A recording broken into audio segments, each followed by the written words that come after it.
Votre grand journal du soir sur Europe 1, vous écoutez Mathieu Béliard. Bonsoir Sonia Mabrouk. Bonsoir Mathieu, bonsoir à tous. Votre invité, on la découvre depuis quelque temps dans les médias. Manon Aubry, tête de liste La France Insoumise aux Européennes, connue auparavant pour son travail contre l'augmentation des inégalités ou encore sur les paradis fiscaux. Bonsoir Manon Aubry. Bonsoir.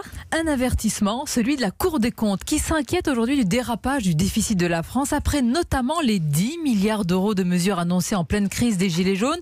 La Cour des comptes est dans son rôle, elle pointe entre guillemets des cadeaux pour les Gilets jaunes.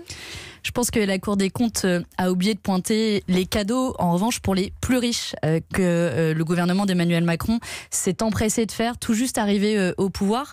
On se souvient tous, et c'est le sens de la mobilisation des Gilets jaunes, du cadeau que représente l'impôt de solidarité sur la fortune, 3 milliards qui sont redonnés à une infime minorité de gens, 3 milliards d'euros par an. On se souvient de la flat tax, c'est la baisse de cet impôt sur le capital, là aussi payé par les plus riches, 2 à 3 milliards d'euros. C'est pas un peu une réponse pavlovienne? Je vous pose une question sur certains points, vous me répondez les plus riches tout de suite. Mais vous voyez, je trouve que c'est un peu à géométrie variable. Je pense que quand il s'agit de faire des cadeaux aux plus riches, on n'entend pas la Cour des comptes, alors que ça a un coût énorme pour la société, donc pour nous tous. Et donc, qu'est-ce qui se passe quand l'impôt des plus riches baisse? L'État, il a deux solutions. Soit il augmente l'impôt des plus pauvres, c'est en partie ce qu'il a fait avec la hausse de la CSG, soit l'État baisse dans les dépenses et les services publics, c'est aussi en partie ce qu'il a fait. Donc je pense que la Cour des comptes pointe là, en fait, une question de l'équilibre budgétaire, mais sans le pointer via le bon prisme, qui est celui finalement, c'est un choix de société plus large. Mais la réduction des dépenses publiques, c'est un vrai sujet. C'est un vrai sujet, mais qui souvent... Vous n'êtes pas pour tout laisser filer, les déficits, la dette, notre réputation au niveau budgétaire. Si vous voulez, je pense que la question de la dette et la question budgétaire est souvent posée en mauvais termes. On compare des poires et des patates, on compare des choses qui ne sont pas comparables, comparer la dette annuelle au PIB par exemple, et puis vous savez, aujourd'hui, et au moment de la campagne présidentielle, quand la France Insoumise avait chiffré son programme, ils avaient calculé à ce moment-là, je dis ils parce que je ne faisais pas partie de la France Insoumise. C'était un contre-budget là qui pour le coup laissait filer non, le déficit. Parce qu'à la fin du quinquennat, il était prévu de ramener le déficit à moins de 3%. Mais vous savez, si on veut investir dans la transition écologique, si on veut lutter contre les inégalités, ça nécessite un investissement. Vous savez, on peut essayer de se serrer la ceinture autant qu'on veut. Si on n'a plus de planète dans 50 ans ou dans 100 ans, on dira attendez, on a respecté les règles du déficit imposées par l'Union européenne. Donc je pense qu'il faut un peu de sagesse et de responsabilité aussi vis-à-vis du monde qui nous entoure et de la planète qui nous entoure. Le président de la République, Manon Aubry, poursuit sa tournée dans le cadre du grand débat national, un débat très critiqué par l'opposition et notamment la France Insoumise. Et pourtant, Emmanuel Macron remonte, semble-t-il, dans les sondages. Ça veut dire, selon vous, qu'une partie des Français estime qu'il ne s'en sort pas si mal dans cette période? Vous savez, les sondages... Non, mais vous le dites pour les autres. Non, mais vous le dites vous-même, c'est extrêmement fluctuant. Mais non, je vais pas prendre la défense de tel sondage ou de tel sondage. Moi, j'ai envie qu'on puisse parler du fond. Et qu'on puisse qualifier, chacun se fera son avis, ce qui se passe avec ce débat. Que fait le gouvernement et Emmanuel Macron? Il y a le mouvement des Gilets jaunes. Ils tentent de faire des mesurettes qui ne répondent pas aux aspirations économiques et sociales. Deuxième étape, ils tentent de faire un débat dont et Chantal Jouanneau, qui était pressentie pour mener ce débat, reconnaît elle-même que c'est une opération de communication politique, puisque les questions qui sont posées sont extrêmement étroites. Pourquoi un procès d'intention? Pourquoi ne pas attendre la fin de ce débat? Ce n'est pas un procès d'intention. Est-ce que vous avez regardé les questions de manière concrète? Il y a 4 volets. Sur ces questions qui sont posées, je prends sur le volet fiscalité, à aucun moment est posée la question de la hausse des impôts les plus riches. À aucun moment est posée la question de la hausse du SMIC. Donc évidemment que nous sommes pour débattre. Vous pensez tout ouverts au débat. Les centaines d'élus, les centaines de citoyens, les centaines de responsables associatifs n'ont pas pu poser cette question? On leur a pas laissé le choix. Je vous invite, on va aller ensemble à la fin de cette émission sur le site du Grand Débat et je vous invite à regarder est-ce que la question de la hausse des impôts des plus riches, on peut répondre à cette question. On aurait bâillonné les élus.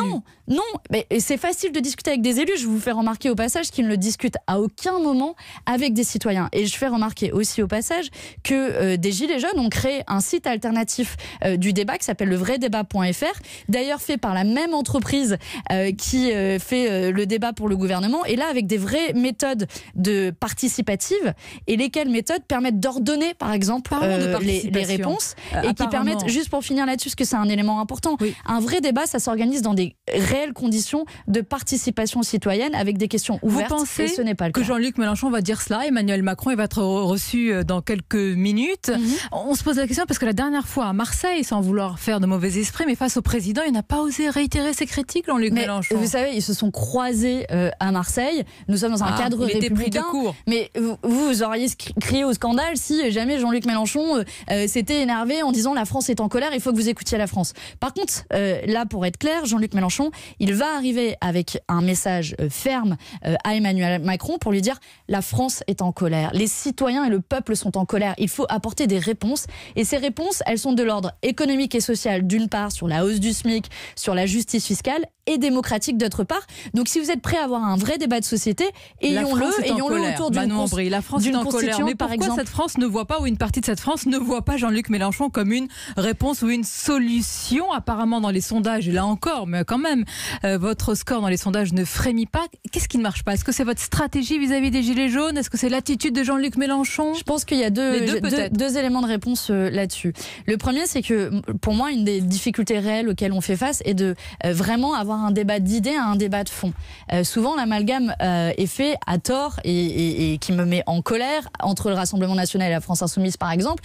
Et on a très peu de temps d'antenne en général pour dire attendez, nous, on est véritablement pour l'augmentation du SMIC, voici la manière dont on le ferait. Là où le Rassemblement national aussi, ne l'est pas, le Rassemblement national n'est pas pour l'augmentation du SMIC. C'est un exemple. Mais pourquoi vous avez besoin de vous démarquer? C'était pas ma question. Non, mais parce que votre question, c'est pourquoi ça ne profite pas dans les sondages à la France insoumise. Je vous dis, une des difficultés, de manière sincère, c'est que quand moi je suis interrogée sur les plateaux, on a du mal à avoir suffisamment de temps d'antenne pour parler des vraies propositions de fond, de celles que l'on porte, qui font pourtant écho aux revendications des Gilets jaunes. C'est ce que vous allez apporter d'ailleurs dans cette campagne des Européennes. Je vais juste rappeler à nos auditeurs, peut-être qui ne vous connaissent pas, que vous venez du monde humanitaire, associatif, vous étiez porte-parole d'Oxfam et... Chez la France Insoumise, il y a plusieurs cadres militants qui disent que vous allez bousculer les choses. Vous allez vraiment bousculer Jean-Luc Mélenchon? Je vais essayer de les bousculer. Tout ce qu'il faut bousculer pour avoir un débat d'idées. Moi, vous savez, j'ai beaucoup hésité avant de m'engager en politique. Je suis une citoyenne comme vous, comme nous tous ici. J'avais jamais participé à une campagne politique, assisté à un meeting. Et j'ai envie d'y aller avec les tripes, avec les convictions pour défendre un projet de société. Et j'ai envie que ce débat sur les idées prime sur le débat de petites phrases, prime sur le débat de personnes. Et c'est parfois difficile parce que dans mon petit mois d'expérience politique, on m'interroge beaucoup sur l'attitude des uns et des autres, les phrases des uns et des autres, alors que je pense que pour refaire croire en la politique, pour réenchanter en la politique, il faut donner de l'espérance. Et l'espérance, elle s'incarne dans un projet politique. Un projet politique et une personnalité politique, forcément, Jean-Luc Mélenchon, c'est lui qui vous a choisi, même si vous avez hésité. Je me permets de corriger, ce n'est pas Jean-Luc Mélenchon qui m'a choisi, mais bien le mouvement et un comité électoral avec des gens tirés au sort du mouvement. Oui, c'est collectif, mais on imagine qu'il a quand même eu son mot à dire. En tous les cas, il est à la une de l'Obs cette semaine. Vous avez vu cette une ? Oui, j'ai vu cette une. On va la décrire pour nos auditeurs. On y voit un Mélenchon version Robespierre avec ce titre: Mélenchon, le malade imaginaire, sa dérive populiste, son autorité contestée, ses ennuis judiciaires. Vous voyez, ça vous donne toujours envie d'y aller? C'est exactement la raison pour laquelle je suis en colère aujourd'hui contre la manière dont fonctionne le monde politico-médiatique. C'est je passe plus de temps. Attendez, pour m'expliquer, je passe plus de temps à me justifier sur Jean-Luc Mélenchon. Je passe plus de temps à commenter des histoires qui sont ressassées parce que l'Obs ne sort rien de nouveau et au passage essaie de violer le secret de l'instruction judiciaire, ce qui est quand même assez important dans un temps malheureusement le secret de l'instruction est violé à maintes fois et vous voyez c'est ça qui moi m'a fait hésiter et en même temps je me dis c'est parce que j'ai envie d'être au-dessus de ça, c'est parce que j'ai envie de porter des convictions fermes et un projet politique que je suis là et que je serai encore là, et à chaque fois qu'on m'interrogera sur ces questions, j'essaierai de ramener le débat à un débat d'idées. Vous êtes habile en tout cas, vous n'avez pas répondu à la question. Non, je vous ai répondu très clairement sur l'Obs. Il ne sort pas de nouvelles histoires. On va conclure, Manon Brie. Voilà, et si le grand saut le projet politique, dans le grand bain politique ne vous plaît pas, vous partirez comme vous êtes venu? Oui, vous savez, avec vos convictions. J'avais jamais envisagé de faire de la politique de toute ma vie. Je me retrouve là. C'est une continuation logique de mon engagement associatif, vous l'avez dit, mais je ne m'envisage pas comme une professionnelle de la politique. Et j'ai un métier à l'origine et j'y reviendrai. Pardon ? Un peu en même temps. C'est quoi le... Comme les députés de La République En Marche, société civile, politique. Il y en a beaucoup qui avaient fait de la politique avant. Moi, je me compare pas à eux. Je suis comme je suis, avec ma spontanéité. Et oui, si. En tout cas, je pense qu'aujourd'hui, il faut se donner les moyens d'essayer de changer les choses. Et beaucoup de choses se passent au Parlement européen. En un mot, un député, Mathieu Orphelin, qui quitte ce soir la majorité. Vous le connaissez bien, je crois. Oui, Mathieu Orphelin, je le connais parce qu'il était à la FNH avant. J'ai travaillé aussi avec lui. Quand je faisais du plaidoyer, j'ai essayé de l'influencer. Et j'avais notamment tenté de faire en sorte que La République En Marche adopte la transparence sur les écarts de salaire pour lutter contre les écarts de salaire en entreprise. Mathieu Orphelin avait tenté de défendre la mesure puis avait lâché prise au dernier moment. Je voyais bien les pressions qui s'exerçaient sur lui. Je pense que les masques tombent aujourd'hui et que les difficultés et aujourd'hui la gronde vient aussi de l'intérieur de La République En Marche et le gouvernement devrait l'entendre. Les pressions, on verra si vous résistez également aux pressions du monde politique. En tout cas, j'en ai pas peur. Merci d'avoir été l'invité d'Europe 1 ce soir. La prochaine fois, on se parle des élections européennes.